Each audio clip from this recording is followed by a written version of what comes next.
It's time to pull those belts tight, race fans. The front stretch is coming at you, presented by Joe's Karting in Council Bluffs. Now, here's Dan Taylor and Dirk Houston. Hey, it's Bubba Wallace, driver number 43 Chevrolet, and you're listening to the front stretch. Well, good morning to you, race fans, and welcome to the front stretch, presented by Joe's Karting at Council Bluffs, online at joeskarting.com. Fast-paced, white-knuckle racing just across the river on 23rd Avenue in Council Bluffs. Get over to Joe's Karting today. Do yourself right with a little indoor kart racing, and you'll hear about it in turn number 2 with Jack Dover, Brodie Tulloch, and Joey Tulloch. They were over at Joe's Karting when they first arrived in America and did a little bit of indoor kart racing. Had a good time. Brodie's a little suspicious about the karts. You'll learn more about that when you hear the interview coming up in the next turn. And then in turn number 4, we will preview today's race at Watkins Glen. We're going to be turning left and right. So, and that's, by the way, that's a great segue to talk about. It's an excellent opportunity to go over to Joe's Karting and learn what it's like to set your corners up. And then, you know, what you'll hear a lot today with some of these guys is that when they mess up one corner, it screws them up for several corners to come. Breaks the rhythm. Absolutely. Get over to Joe's Karting today. So that's going to be coming up in turn number 4. All right, let's talk about the race at Pocono. There's some guys that I think they put a little bit of a mark in their book for maybe a short track later on in the year, maybe some payback. Seemed to be some hurt feelings between 4 different competitors. Daniel Suarez and Darrell Waltrip had a pretty heated, not Darrell Waltrip. Bubba Wallace. Thank you. Had a pretty heated, Darrell Wallace had a pretty heated conversation on pit road after the race was over with. Well, it was real tough to hear what they put on Facebook, but Suarez was evidently thinking, it sounded like, that Bubba Wallace was mad at him, and Bubba Wallace said specifically 4 or 5 times, "I'm not mad at you." So I don't know if Suarez came over to apologize for something, it sounded like, and Bubba's like, "Yeah, it's done, over." And I heard something like Bubba said, "I'm always going to give you the finger." Something like that. Like, I don't know. Well, that's what he said. It was so hard to hear. You couldn't really hear what he said. So, I don't know. Maybe it was the finger that we normally think of as the finger. Maybe he was literally pointing for him to move or just giving him the thank you wave. Who knows what he was doing? Yeah, it's tough to tell. But heated conversation between those two. And I give Bubba a lot of credit because I'd have lost my cool if somebody tapped me on the shoulder that hard that many times. Oh, yeah. I think I'd have. I was getting mad sitting in my cubicle watching that, and I'm like, wow, good job, Bubba. Way to keep your cool, because I definitely would not have done that. Well, he kept telling him he wasn't mad at him, It was a weird little deal. But anyways, and then Twitter erupted later on between a feud between Kurt Busch and Ricky Stenhouse Jr., which I watched the replay of that a couple of different times to figure out. It kind of seemed like that was just Kurt drifted up and Ricky was there. Well, no. Ricky was the one in the center of the track. Okay. And Kurt was the one, and it was after Kurt had bounced off the wall. And I don't know if Kurt had a tire going down, but he kind of came a little bit down, and Ricky didn't move, and, it started the accident. But that was one, honestly, I don't really think it was Stenhouse's fault. It didn't look like he drove up into Kurt at all. Yeah. And Stenhouse has had plenty of issues where it was definitely his fault. Oh, absolutely. But you don't think this was one of them? No, if he's the blame, I've done it more than once. I said Stenhouse screwed up again, but I don't think this was that deal. I think whatever happened to Kurt's car, the commentators even think maybe he had a tire go down or anything, and of course nobody elaborated about that later. Well, of course not. Because by the time the crash was done, of course he had a couple tires down. But yeah, to me it looked like Kurt made a little bobble and started to drift a little bit to his left, and Stenhouse was there and got into his quarter, and that was that. Found out some interesting stuff. Pocono last weekend, it was really neat. I was sitting in the media center at Iowa Speedway getting ready for the Xfinity Series race on Saturday, and one of the former track presidents for the Speedway for Pocono was hanging out in the media center talking with David Hyatt, and I was frankly overhearing the entire conversation as I was enjoying my 18th Coca-Cola from that weekend. And I learned that, that what turn 4 that's painted on the exit of turn 3, that came from his 11-year-old daughter. She said, "Dad, I'm tired of hearing these people talk about turn 4. What turn 4? He wrote it down and went into a meeting and said, "We got to do this," and they ended up doing it. So a lot of really cool stuff. It was kind of cool insight. They put those white stripes down the straightaways on the road on the surface strictly to give you a feel for the speed. Has nothing to do with anything else. It's all about the speed of how fast those cars are going, because that long of a straightaway on a camera, you lose the feel of how fast they're going, and it looks like they're just sitting still. Well, it's depth perception, and it's kind of like when they show the in-car camera. They had that helmet cam on Jimmy Johnson the other day, and those shots, you have no idea how fast you're going because unless they're actually passing somebody, and then you get out and you see some of the surrounding. But when he's focused on that car in front of him and they're doing the same speed, you don't know if you're going 3 miles an hour or 200. Yeah, and you're to know where you're braking in your corner entry line is very difficult at that track. Some tracks have the lines actually going into the corner or starting just before the corner and going all through the turn. But Pocono, I was noticing after he brought that up, doesn't have any lines through the corners. They've got marks on the wall and on the fence. Yeah. They do have marks, believe me. They got to, because, you're going so fast. It's insane. That race, I do enjoy that race, although it can get strung out. I think that PJ1 really helped a lot, though, that they laid down out there. Oh, yeah. It definitely made the track racy. Definitely.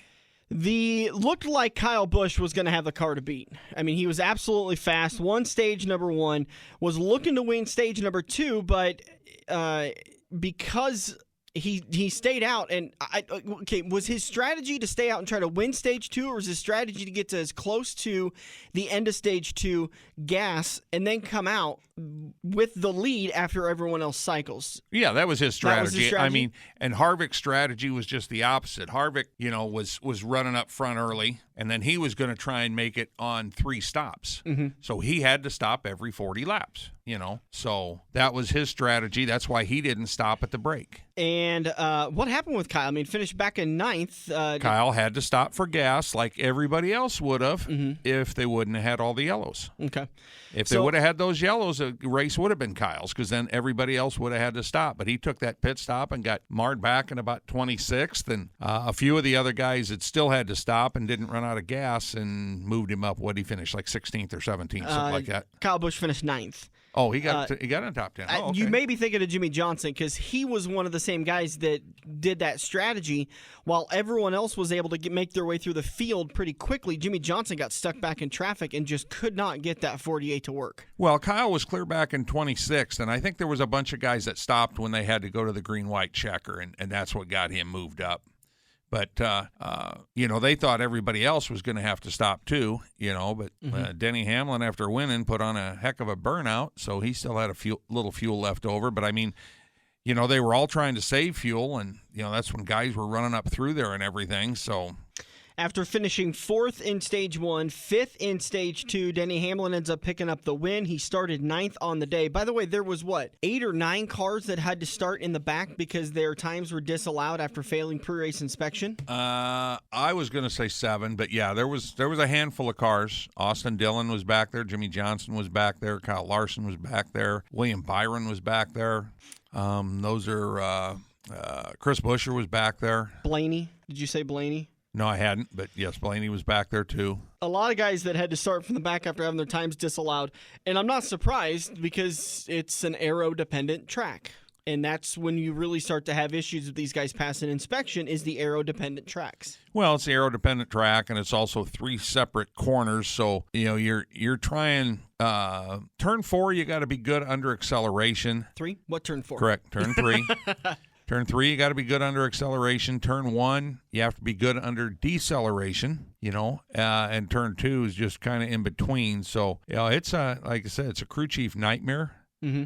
And the top guys, have all been there long enough and got enough of a notebook, but obviously they're looking every time they go back for a little bit more. And one thing I want to comment on is I think the track did a great job on the tribute to Nick Harrison. Yeah, they did a really good job on that. That was a tough weekend at Iowa, too, because there was a lot of crews there. There was obviously his team was there that they talked about a lot on the NBC broadcast and the MRN broadcast, the tribute to him who passed away in his sleep. Something else we didn't get to talk about Sunday during the live show, but that had been announced while we were at Iowa Speedway, was the format for the double header at Pocono Raceway in 2020. We'll talk about that right now before we get back to the results. Actually, let's get to the results, and then we'll talk about the doubleheader and kind of our thoughts on that. Denny Hamlin picks up the win. Eric Jones. Now the doubleheader. Eric Jones in second, Martin Truex Jr. in third, William Byron in fourth, Kyle Larson in fifth, Harvick, Hemrick, Keselowski, Kyle Busch, and Ryan Blaney round out your top 10. I took Logano, who finished second in stage 2, third in stage 3. Not so good in the overall finish, but still picked up 41 points on the day. He finished 13th. And you took Harvick, right? Correct. Who finished sixth after finishing third and second, respectively. And what was the glitch with the website? I don't know. They're having some issues because NASCAR is not sending the RSS feed until everybody passes inspection, which gets it really close to race time. And so the website's having some issues with that. But anybody in the contest, if you log in before the deadline and you're not able to post your pick, just do what Dirk did, do what a lot of people are able to do. Just email me your pick. You do not text it or message it to me because I don't have a timestamp on that. That's not the official way. You can always email me your picks, and I will count them. I may not get them in that day, but I'll get them in. Yeah, because I'm in a five driver league, and I did that one, and I was like, okay, I'm going to go with Harvick, and so I flip over and pull it up, and it's 148, and it ain't letting me pick. It's showing me Watkins Glen and saying you can't pick this yet, and I'm like, huh? So the doubleheader thing, when they announced that it was something you brought up, and you said, well, this is going to be interesting to see how they end up racing the first race and qualifying for the second race. And NASCAR announced last Saturday while at Pocono that they had settled on the format, and I ended up figuring out later on through a couple of articles on the internet that drivers had a lot to say with the way that this format was decided. And they're actually going to end up doing, you're going to qualify on Friday, race the feature on, or race the first race on Saturday, and then lead lap cars will be inverted for the race on Sunday. And then lap down cars will be at the back of the field. So if there's 25 cars on the lead lap, first goes to 25th, 26th on back is your lap down cars. They stay where they're at. Yeah, I mean, it could be one of them weekends where there might be a lot more borrowed cars kind of deal, like when Jimi Johnson's car got borrowed. Jimi Hendrix. Yeah, somebody borrowed him, yeah. But with these guys, if you go out and crash a car in practice on Friday, God forbid you'd go out and crash one during the race on Saturday, what are you going to do for Sunday? It could be a killer deal for couple of these smaller teams. For the smaller teams, absolutely. It's no different than it is a little bit more different than the West Coast swing. We talked about it with Derek Cope. Yeah, in Starcom Racing, when they had their accident at Auto Club, they had to... Well, no, they had the wreck at Phoenix. And they were headed to Auto Club. And they had to take the Auto Club car, which was their backup car, and they had to strip all the front-end geometry and A-frames and shocks and springs and everything off the front, sway bar, all that stuff, and put the Phoenix stuff under it, the spare stuff for the other car, and then after the race, tear the car back apart and put the California stuff back on the car. That was a lot of work out in, I'm sure they got a shop to borrow out there from somebody. They didn't do it in a motel parking lot. I think they did it in a parking lot. Yeah, there was pictures of them had the car below the hauler and the gate or the lift, and they were working on the car there. Had it all jacked up and pieces apart. But the point we're getting to there is that they had 3 days, 4 days to make those adjustments. They're going to have less rebuild than the a car. day. That's not an adjustment. That's a rebuild the Well, car. yeah, to take the parts back on and off and all that stuff. But they had 3 days to get that done and get to the next racetrack. Doable, uncomfortable still, but when you talk about wrecking on Saturday and you maybe you destroy your car, maybe you just scuff it a little bit to where you got to make replacements. You got to have that done by the next morning because you're going to have to. You know if they're going through inspection again? Oh, I doubt they will. You would assume I'm going to assume they're going to do a very limited post-race inspection and then impound the cars. Yeah, is what I would think they would do. But as somebody that has to make any adjustments and rebuild, they'll have to go back through. Especially if they have to go to like a backup car, they'll have to go through inspection. Yeah. If they bring out a backup car, that's a whole nother program. But I think you're talking pretty much. At this racetrack, your top 12 is going to be in decent running shape, or top 15 or top 18, whatever the lead lap cars are. So, the cars that have to do the invert should be pretty decent, but I've never heard, and maybe they did something like this back in the 60s or something like that, long time ago. But in my experience, especially, since, let's say, the mid-'80s, they haven't done anything like this. So it's going to be interesting to see, you're going to see a very fast car win the first race, and now he's starting 20th, 24th, 20. I think it was like 27 cars on the lead lap the other day. Again, on the aero-dependent track, it's going to be very tough to come through that mess. Nailed it. 26 cars on the lead lap. Corey LaJoie was the last one on the lead lap. So in that scenario, the top 25 would have been inverted. In this scenario, Michael McDowell would have been on the pole for the second race. He was 26th? Yeah, 25th. I thought you said there was 26 on the lead lap. 25 on the lead lap, sorry. Okay. 20 car number 26 was a lap down. Okay. We're going to take a break. We'll be back in turn number 2. Jack Dover will join us along with his buddies from Australia, Joey and Brodie Tulloch. We'll talk all about their experience, what's going on with them. And then turn number 4, we'll come back and talk with, get you set for today's race at Watkins Glen. We'll be back on the front stretch. Every race car driver has run into the same problem. It's well past normal parts store closing hours, but you need that one to finish your car. The guys who brought you White Knuckle Racing by the River bring you Joe's Karting Racing Parts and Tire Store. Open until 10 p.m. Monday to Thursday and open until 11 p.m. on Friday and Saturday. A parts store that fits your after-hours schedule, and you can turn a few laps at Joe's Karting while you're waiting for your part to get pulled from their warehouse. joeskarting.com for more information.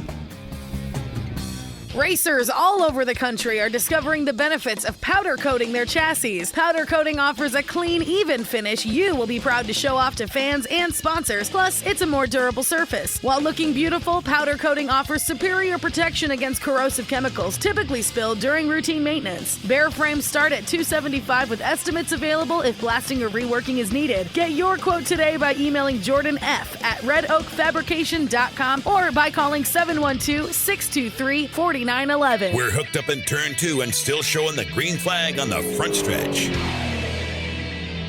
Hi, this is Brett Moffitt, driver of the number 34 Dockside Logistic Ford, and you're listening to the Front Stretch Radio.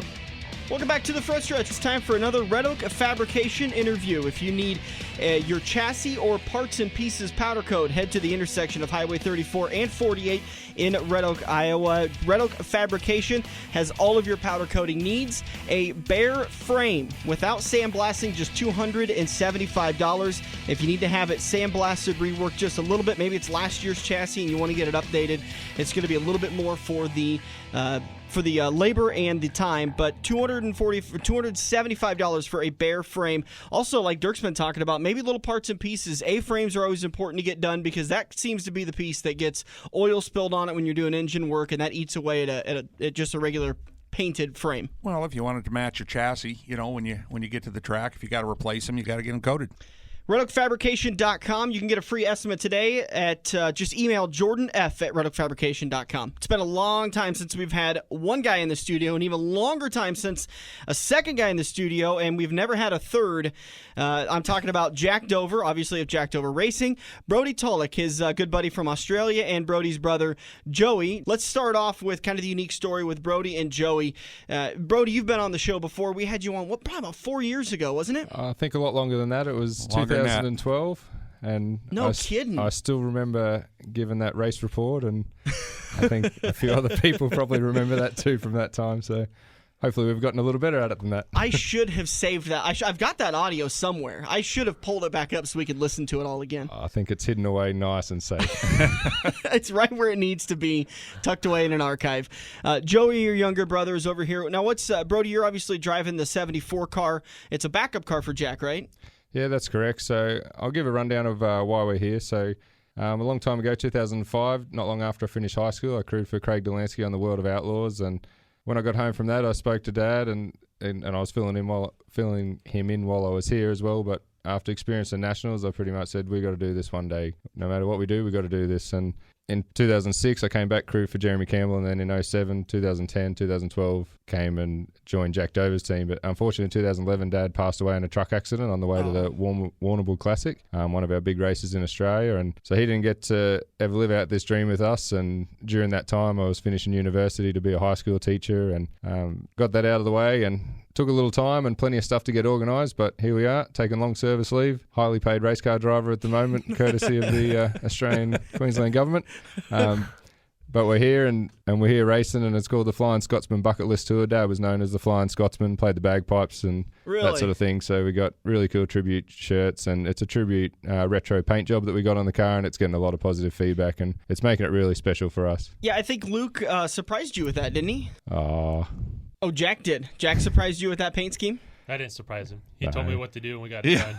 Yeah. There's a lot of organised goes in there, but it's, seeing it on paper and seeing the finished thing, it's not often do you get to rock up, or in my case, rock up to a car that's fully prepared and ready to go. And we landed on the Friday. It took longer to get from LA to Jackson than it did to get from Australia to LA. So it'll do that. We're a little behind the eight ball there, but we got in, fitted a seat, and went racing the next day at Harlan, and we've been having a great time ever since. Yeah, that was the night that the Nebraska 360s were back at Shelby County Speedway for the first time in like 20-some years. Yeah, it's been a while. How did that race go for you guys? Oh, it was fun. Definitely hope we get to go back a couple times next year. I heard we're going back maybe 3 times next year, so looking forward to it. Hopefully they get the track conditions just a little better so don't rubber down, but it was tough having a good racetrack that day because of the heat and the wind, so we had a lot of fun. Yeah, we came from, it's our winter time over there. It's probably about 35, 40 degrees in your scale, and straight into well over 100 here. So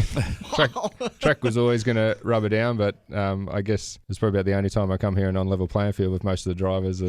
Other than Luke, I don't think anyone else has ever raced there before because sprint cars hadn't been there in decades. Joey, you came along too. What's kind of your role in this whole deal? See that it happens, I guess. Someone's got to do the work. Are you crew chief? Oh, kind of. There's plenty of guys helping out. So. Yeah. Okay. Sounded more like he said babysitters. What it sounded like. Chef? Are you a chef at all? I am back home. Okay. I do everything. What's your Brodie mentioned he's a teacher back home. What's your job? I'm self-employed. I'm tradesman, so basically I work for myself. So all right. My boss is pretty good. I just recently I've heard he's a pain in the ass, but that's just the rumor mill on my side of the fence. But the tradesman's a tough deal. I mean, I give you guys credit. I mean, that's a hell of a job you guys do. That's it's a good trait. Yeah, definitely broad spectrum of what you can do. So you probably helped build the Sydney Opera House. No, they didn't call me for that one. Okay. Missed that contract by a couple of years. Right? I think I was about 20 years off being born for that one. But there's a lot of us in our family. So we've got our other younger brother, Jezza, who he's been in before, worked for Jack, spent a lot of time working for Daniel Lasowski. He's very popular with the dude, but unfortunately he's got a little baby as well, and he's a mad keen tree lopper at home, but if he was here, all 3 of these race cars would be ready in about 5 minutes because that little fella gets after it like no else. So that's some names you guys crewed for. I mean, you cut your teeth with Craig Delansky, who retired racing a couple of years ago. Not only, I guess, pop the coming to America cherry, I guess you could say. He did a lot for our team back home as well. Supplying us with a lot of ex-outlaw gear, and that was a big part of getting our team back home to where it needed to be. And he lined up my deal the following year. He had some other stuff going on, so he didn't quite have space on his team, but he got me a spot on Jeremy Campbell's team. And then that's kind of the point where I decided that I didn't want to be 40 years old and have a suitcase full of memories, so I decided to go back home and go to university and try and earn some real money and just live life a little bit different. But I'll never have any regrets for what I did coming over and spending that 3 months each year traveling around and meeting a lot of people. Yeah, I would love to come over just to another country and just experience it for a time, because I've got to travel overseas, but you experience it in such a short window, you probably miss out on so much. It is. There's definitely a difference between a holiday and visiting and staying with people. It's the biggest difference when you travel anywhere to another country. It's all about immersing in that culture, and you can go to other places and stay in hotels and that, like a lot of tourists probably do when they come to the States, and it's nothing like going and visiting the families. And there's a lot of different people out there. Shout out to my faves, Mark and Laurie Dover, because it's a whole lot of excitement to stay with those guys. And and there's a lot of other good people around as well that are taking care of us, and people that are sponsoring us here, and Luke's looking after us really well, and Jared Dennis and Denise True, and Jason from Liquid Trucking, and Jake from Husker Diesel. There's a lot of guys that they've jumped on board to help us out, because it is a big thing to try and prepare a race team to come and race over here. Jack needs to concentrate on his stuff, so to come and more or less run a second car, it's not just double the work, it's like 3 times the work to try and get 2 cars to go in that regard. And then now we're joining and make sure Luke's out there racing with us as well, so we're all having a good time. Yeah, it's got to be a lot of work, and Jack, you're making it look easy. The last week of racing you've just found victory lane with no problems. Yeah, we've won five times in the last 23 days, so that's pretty good. feel kind of bad because I haven't really had time to focus on their car, and they haven't really raced this car and worked with the shocks that I have, so I really haven't been able to help them as much as I want to throughout the race night. And same with Luke. He's got that new motor, and I haven't really had time to go down there just because I've been focusing on my team trying to get pretty good for the Nationals, and I think we're where we need to be. So looking forward to this Thursday. I think everybody in the community is a little scared right now because you're hitting the hot mark right at the perfect time. You're going into the 360 Nationals. Obviously, when this airs on Sunday, it will have happened, but you walked into the 360 Nationals with 3 wins in a row. You said, what was it, the last 5 races you'd picked up wins? 5 wins in the last 23 days. Yeah, so. Crazy amount of wins. And then... So yeah, I think everyone unanimously agrees it's a scary time to be going against the 53 car. Yeah, it's a lot of work with 2 cars, and then Luke also. We haven't really had time to go out and go shopping or do anything exciting. We've been race cars. We actually destroyed 2 cars here 3 weeks ago at Park Jefferson, so we spent one whole week rebuilding 2 cars. So it's just it's been busy, and I think we've had some good results for what we went through. Which just puts you behind the 8 ball even more. I mean, you guys were busy as it was trying to get everything set. Now you got to fix 2 new cars. Yeah, we got it all sauced out, so we're pretty excited going into Knoxville this weekend. You've been to Knoxville before, right, Brodie? Yeah, I've been there. So last Saturday, so the week Saturday before 360 Nationals, we got to run and been there a number of times. So 3 years in a row for Nationals and other weekly races and that sort of thing. And obviously watch it on TV pretty much every week. But to actually go there and do it, a little story from the weekend of how much this tour means to us, and to finally get here to do it, and probably many of the other Australians that are here, experiencing their first Nationals this year, when we were parked on the back stretch and when went to go and get suited up to fire the motors, just eyes erupted and started crying. I had to hide away from a crew chief so he didn't call me a but I hit the button. Got that dub there. But yeah, so we had to hide it away from the crew guys there and a little bit in that, but just couldn't hold the tears back to finally be there, to be doing it in a tribute paint scheme to Dad and that sort of thing. That's really why we're here. There's barely even got my name on the t-shirts. It's all about doing it for Dad and the Flying Scotsman. And I'm not sure what I'm going to do when I get back to Australia. I'll still race a little bit, but got a young baby and moving up in the workplace and different stuff like that. And racing's not as enjoyable over there as it is here, sort of thing. I find a lot more fun here, whether it's the tracks or just how things unfold. But we're definitely living it to the most here. But that was a very touching moment, and then actually got to go and catch up with Craig. He's back, racing. I guess semi-retired we could call him, but.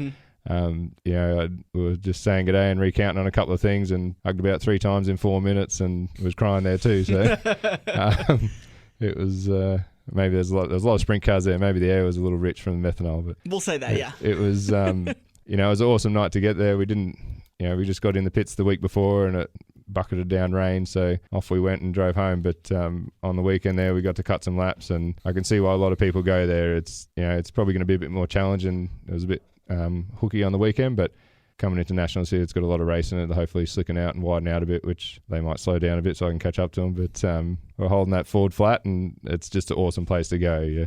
Yeah. Well, it's just hard to explain. Your emotion came through on your post because Jack shared it, for all the locals here that, aren't hooked up with you at all. And you could tell that it was a big deal for you.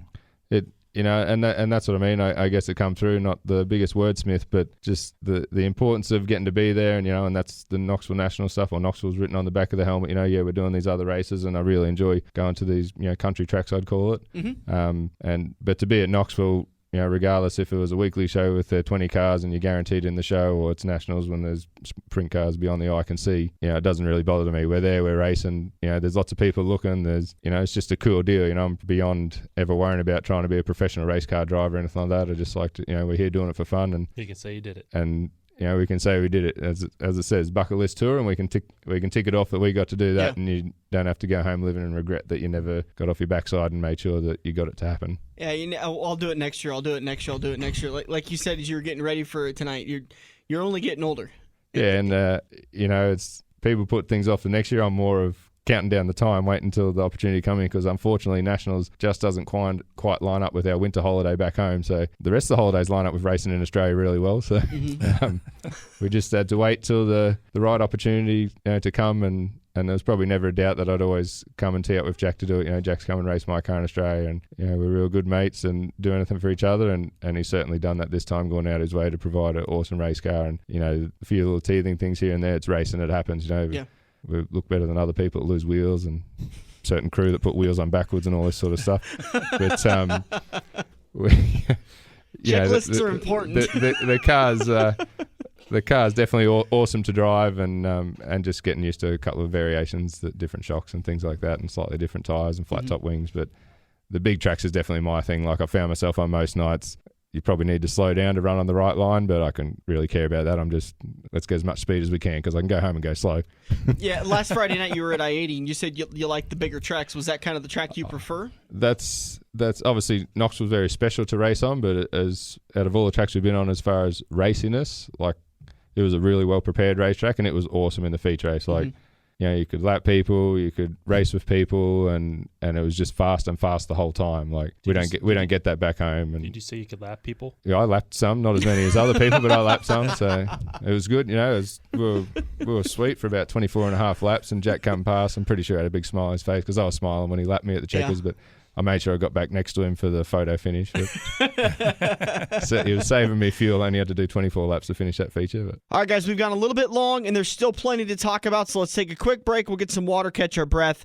We're going to come back with Jack Dover, who's here with his buddies Brodie and Joey Tulloch from Australia. Luke Cochran also hanging out in the studio. We just ran out of microphone, so I apologize to Luke for coming out and just having to listen to us jackwagons talk. But we're going to take a quick break. We'll be back in turn number 3. We all have that coworker that runs their mouth off at how great they are. They shot a 5 under par, 95-mile-an-hour fastball, bench press 375, brah. Wouldn't you love to shut them up by schooling them at Joe's Karting? Council Bluffs' premier indoor karting track, professionally designed so each corner is your opportunity to embarrass your coworker. Call Buddy for your next company outing at 712-256-5278. Joe's Karting, white knuckle racing just across the river on 23rd Avenue next to AMC 17.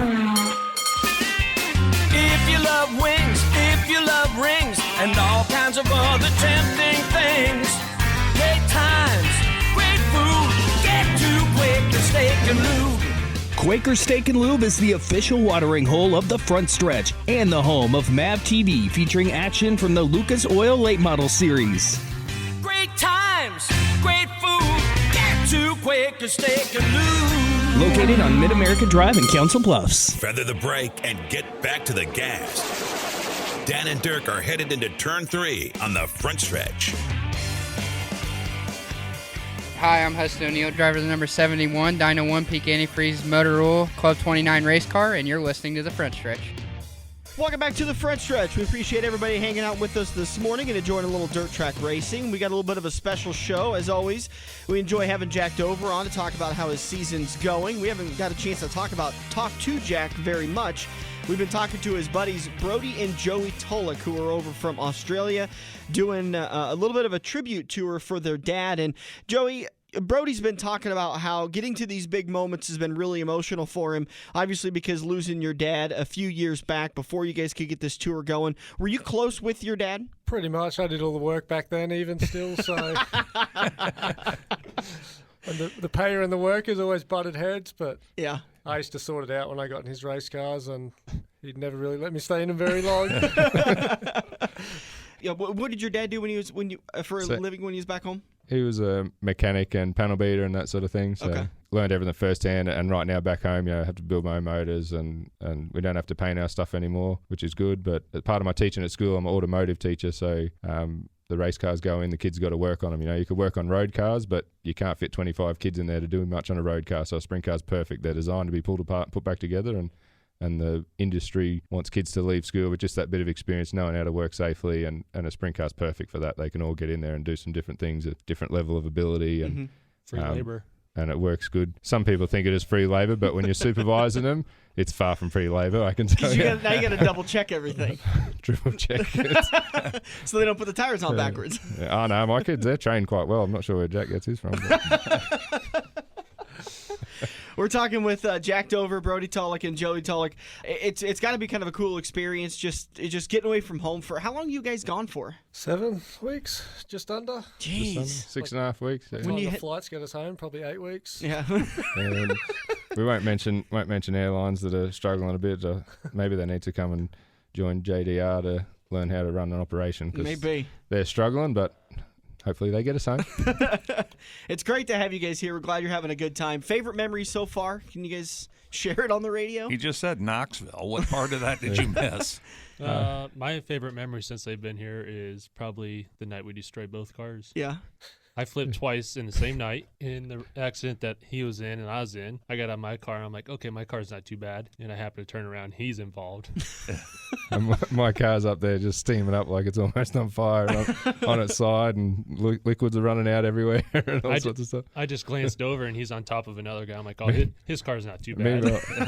It was totaled. Meanwhile, Jack's guys didn't even see it because they were off in the pits getting a new top wing to hopefully get a red light to do it. And they're like, oh, sweet, we got a red. And they look up and they're like, oh. Yeah. Brodie, was that your favorite so far? You got another one?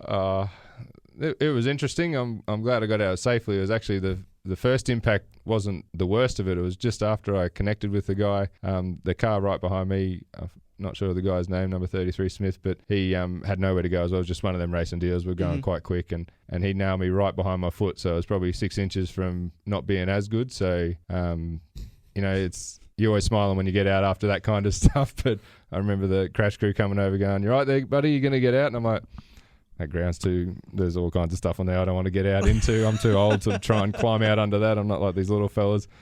We're not on fire. Just whenever he gets back on the wheels, we'll get out the right way. I'll do. How old are you? So 33 and half-ish or something like that. You're not that old. Stop saying you're old. I'm feeling old when you look after a lot of kids, and then also now I have to look after some teachers as well. It's there's a few more grey hairs here than there was last time, but yeah. Has it really been 7 years? 7 years, believe it or not. But wow. Joey, you have a favorite memory? Probably just catching up with everyone. It's a bit of work during the week playing on race cars, but everyone else is off working, so I probably shouldn't complain too much. Have you picked up any contracting jobs? Get a little extra scratch on the side? Nah, I can't do that. You throw me over that wall he's building. I don't know how long I'll last. I don't know. A lot of guys we have on top of roofs and doing stuff here. I'm not entirely sure they're illegal. Yeah. As Brodie said, you make a lot of good friends here, so if you can catch up with them all, you're on a pretty good win, I think. Outside of racing, do you guys have anything you really want to do before you leave? Well, we've done that. Almost died on Jack's ski boat. Okay. Yeah, so that was try to. That's why I don't go with him. Travel insurance covers ski boats, but skiing was pretty good. Jack got a nice little injury the other day, and Joey cleared the wake. So that's you got to do everything. We went go-karting the other day, and I'm pretty sure. Old buddy out at the go-karts there's some dodgy stuff still because 7 years since we went there last and Jack's kart still goes flying past at 1,000,000 miles an hour. There's some dodgy stuff going on over there, I tell you. They rig it just for him. Just like his race car, right? Yeah. Right, Jack? Yeah, I must be just good luck to him. I know last time I was here he was not off the podium, and this time other than trying to beat the flip count in one night, he... he's been collecting some trophies, that's for sure. Yeah. He just missed out the week before we got here, and then at Harlan it was an unlucky yellow light. He probably would have had that one too. So it's awesome to be part of a winning team, that's for sure. It's been pretty exciting to see them do their bucket list, but also seeing Luke getting to cross off some of his things. Yeah. He's been wanting to go to Knoxville. He gets to do that this weekend. So, Jack Dover, Brodie, and Joey Tulloch. Joey, we haven't got to talk to you too much. You've just been sitting over there keeping to yourself. Quite achiever. I thought I saw them threaten you when you got out of the truck. He had a quiet day yesterday also. Real quiet day. You a little sleepy? Real quiet day. He had a day off yesterday. Why? Just after a month, generally I like to just have a good 24-hour nap. It's like a micro-hibernation. Yeah. I can understand that. That's usually a rainy day for me. I got cameras in my house, and I just happened to look at them last night, and it was pitch black in there. Not a light on. While we're working, so about that babysitting comment, we won't talk too much about that. But I guess the best way to describe Joey is people obviously know what the likes of Tim Kading's like and that sort of thing, and that's the version there. When he gets in a race car, it's going to win or get everyone else out of the way that's in front of him. And I've been brave enough to give him a couple of turns, and it usually takes about 3 years for me to get over it before I let him at it again. But he does not hesitate, and he's a gasser. He's pretty exciting, that's for sure. In the States, that's called checkers or wreckers. Yeah. Win it or wear it, and there you go. I like that. It probably needs one of the things like Joe's karting with the button that stops him on the yellow lights, because he don't even stop on the yellows. He's just going straight to the thing.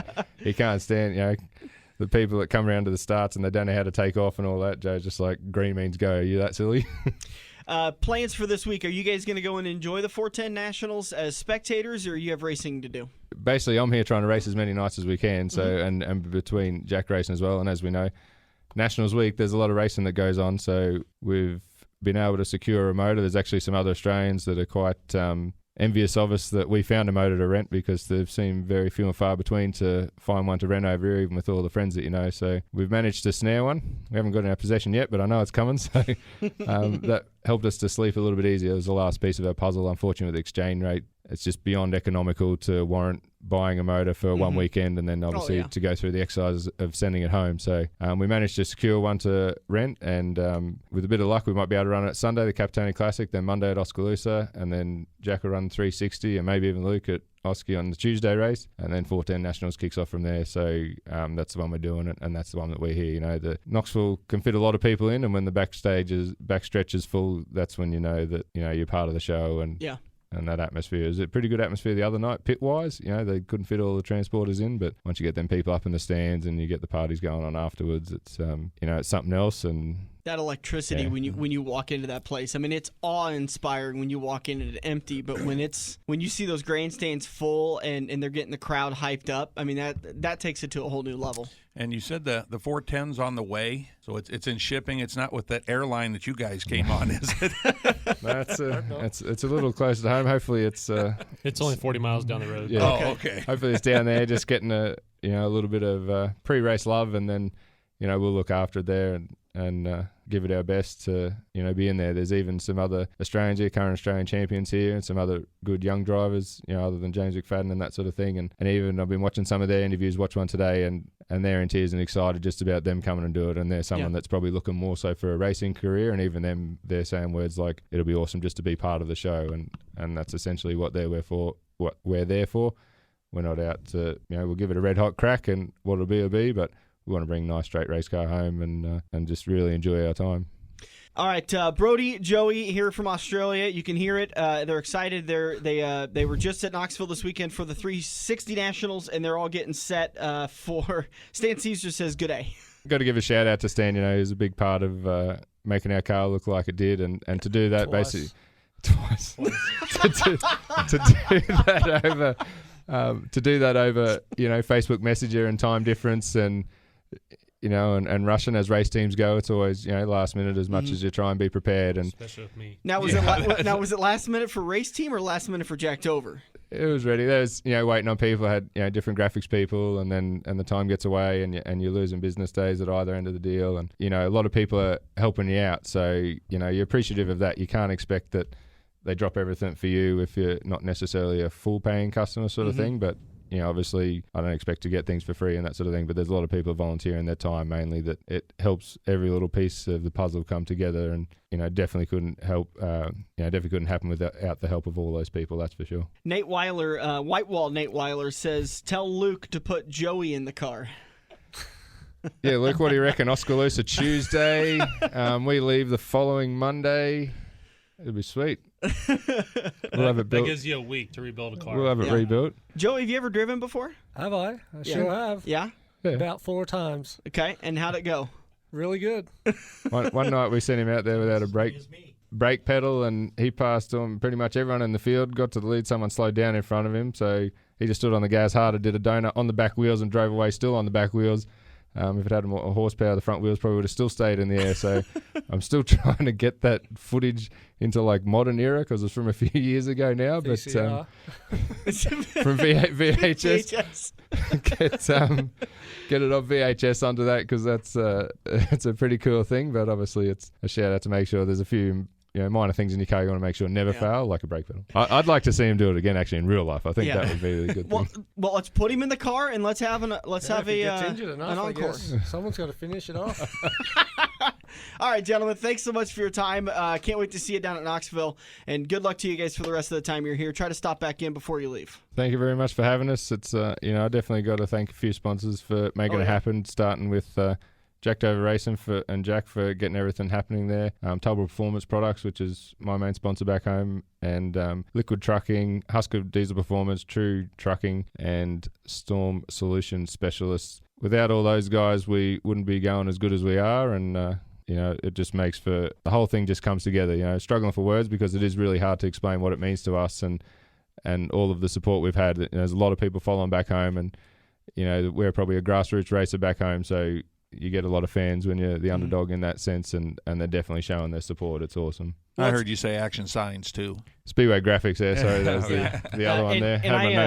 It's amazing that people give their hard-earned money, and so that you can fulfill a dream that you had with your dad years ago. Definitely, whether they're buying a T-shirt or they're just sending their praise. Meeting the kids, and I gave out all my cards at I-80 the other day, and that's what it's about. It's awesome seeing all those people. And the other one there to shout out is to John Sperano. Awesome tribute helmet paint job for me. Once again, he always paints my helmets every couple of years, and he also came and did a midnight wrap there on our replacement wings the other night.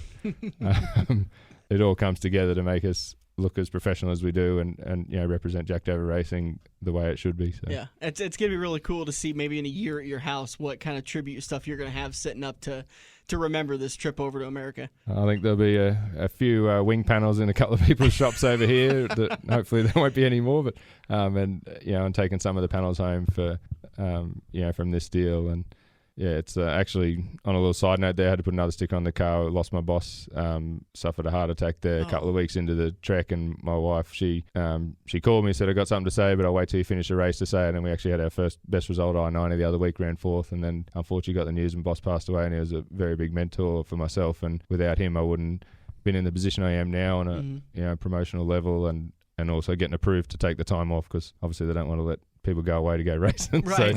So, so it's really good here to be racing your heart out for Dad, and also the big man, as they called him. He's a very, very special person to have in our school, that's for sure. Joey, we're going to get you a brake pedal to put up in your tribute room. Brake pedal? Yeah, get you a brake pedal. pedal. The pedal was fine, just no chassis mount. We'll get you that. That'll be his memorabilia in his band cave, huh? A brake pedal. Yeah. Thanks, guys, for coming in. That's going to do it for us for Turn 3. Dirk and I will be back in Turn 4 to wrap it all up on the front stretch. Racers all over the country are discovering the benefits of powder coating their chassis. Powder coating offers a clean, even finish you will be proud to show off to fans and sponsors. Plus, it's a more durable surface. While looking beautiful, powder coating offers superior protection against corrosive chemicals typically spilled during routine maintenance. Bare frames start at $275 with estimates available if blasting or reworking is needed. Get your quote today by emailing Jordan F. at redoakfabrication.com or by calling 712-623-4911. Hey, look at that. You're sitting on your couch playing Halo, Madden, or NASCAR while your friends are at Joe's Karting.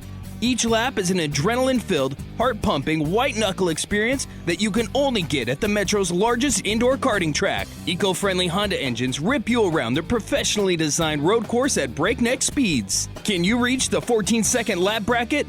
There's only one way to find out. Put the controller down and get to Joe's Karting, 23rd Avenue in Council Bluffs next to Quaker Steak and Lube. It's checkers or wreckers as we enter Turn 4 on the front stretch, presented by Joe's Karting in Council Bluffs. This is Jonathan Davenport, the 2016 Silver Dollar Nationals champion, and you're listening to the front stretch. Just about ready to wrap this baby up. Want to say a big thank you to Quaker Steak and Lube in Council Bluffs for being the official watering hole of the front stretch, and thank you to them for setting TV times apart for us to come over and for you to come over and watch the Dirt Derby 150, the Eldora truck race. On the big screens of Quaker Steak and Lube. If you happen to miss that, despite what you may see on lack of events on Facebook, we do that every year. So we will do that every year that the trucks are on TV. I was a little late on getting that event page put out so that the word could get spread. But I appreciate Quaker Steak and Lube helping us out and giving us a place to go and watch that race, because maybe some of you don't have FS1. Maybe you don't want to pay for that part of the cable service or the streaming service, whatever. So come down to Quaker Steak and Lube, get a lube tube, get some wings, and watch the race. What's the next one we'll probably have? That's going to be the Homestead party, right? Yeah, probably Homestead. And then we'll possibly do the Chili Bowl viewing party. We've tried to do that in recent years, but unfortunately it's just gotten over so dang late that it puts a real kink in what we're trying to help with Quaker Steak, because they have to remain open an hour and a half, 2 hours after they're supposed to be closed so that we can stay and watch the race. Yeah, we should just have the Chili Bowl party over at your house next year. Maybe not. Management at Quaker Steak and Lube is much easier to get along with than an angry girlfriend of mine. All right, today's race at Watkins Glen, we kind of talked about it in turn one. Momentum is a big deal here, not necessarily keeping your momentum up on the high side, but hitting your braking points, hitting your turning points, and once you get off rhythm, you break that momentum. It's really tough to get back up there again. If it's in a tight situation, you're going to lose a couple of spots. And it becomes even more difficult if it decides to warm up again up in upstate New York. If this race would have been here a couple weeks ago, it would have been very difficult. But if it does warm back up into the hundreds again, it becomes a young man's game. And, I mean, we've seen that over the last several years. We've seen, Chase Elliott got a win there. AJ got a win up there. A lot of these younger guys have got their wins up there. So the one thing I wish they would do is put the boot in. Yeah. I wish they'd put the boot in like they do with the Indy cars when they have them up there, or the other road courses up there. At that area where the boot is in the track, they have a lot of accidents down there without it. Mm-hmm. Greg Biffle had a horrendous one there a couple years ago, and that stretch of track needs that boot back in just for a safety factor in my book.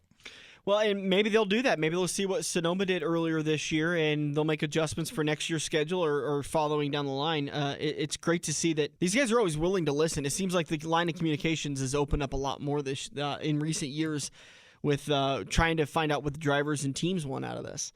Also, with today's race, it's going to be the one time that they're going to fuel on the opposite side of the car. Typically, they fuel on the left side of the car. Now they're going to fuel on the right side of the car. And it may sound like, oh, well, he just got to run over and plug that thing in. The harder thing's probably going to be for the rest of the crew, because everything is literally backwards.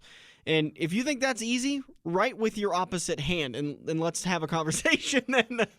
Yeah, well, to do it correctly, the fuel man holds the fuel jug on the other shoulder. He doesn't have to, but just the way everything's orchestrated, that's what he needs to do. So there's stuff different from him.